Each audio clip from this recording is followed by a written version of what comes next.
গরমে বাজারে যাওয়া হয় না বলে অনেকদিন মাছ খাওয়া হয় না। আর সন্ধ্যে একটু বাজারে গেলাম, এখন তো ভালো মাছ কিছু পেলাম না, অল্প করে একটু পাবদা নিয়ে এলাম।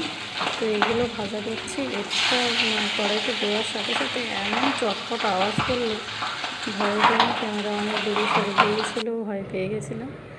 তো এটা এখন পোস্ত দিয়ে করবো, একটু পোস্ত, 4 কোয়া রসুন আর কাঁচা লঙ্কা আমি মেশিনে পেস্ট করে নিলাম। তারপরে কড়াইতে ফোড়ন আর পেঁয়াজ কেটে দিয়েছি। কড়াইতে পটল ভাজা করেছিলাম, ওই জন্য একটু কালো পোড়া দাগ হয়ে গিয়েছে, ওই কড়াইতেই রান্নাটা করছি। একটু টমেটো কুচি দিয়ে দিলাম, ওর মধ্যে লবণ, হলুদ, সব জিরে দিয়ে দিয়েছি। অল্প একটু জল দিয়ে ওটা কষাই করে নিলাম, মাছগুলো ওর মধ্যে দিয়ে দিয়েছি।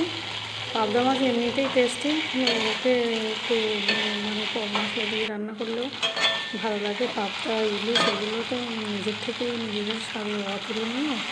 কেন যে এদের দামটা বেশি নেয় সেটা খাওয়ার সময় একটু বোঝাই যায়। অল্প একটু জল দিয়ে দিলাম, তারপর পেস্ট করা পোস্ত, কাঁচা লঙ্কা, রসুন মশলাটা দিয়ে দিলাম। একদম সামান্য একটু জল দিয়েছি, ঘূর্ণি মেশিনে যেটা বলে আমাদের গাঙ্গুলিরা, ঘূর্ণি মেশিনটা ধুয়ে একটু জল দিয়ে দিলাম। জল দিয়ে সামান্য একটু ফুটিয়ে একটু তারপরে নামিয়ে নেব। কালারটা দেখেই বুঝতে পারছি হয়ে এসছে। একটু লবণ কম ছিল, পরে খেয়ে দেখলাম, তো একটু সামান্য লবণ দিতেই অপূর্ব টেস্ট। এবার আলু সিদ্ধ দিয়েছিলাম আর এই মাছের ঝোল দিয়ে খাওয়া হবে। ইমনকে দিয়ে দিলাম খেতে। ওর তো হচ্ছে একটু স্বাদ বুঝেই খায়। দারুণ আছে একদম।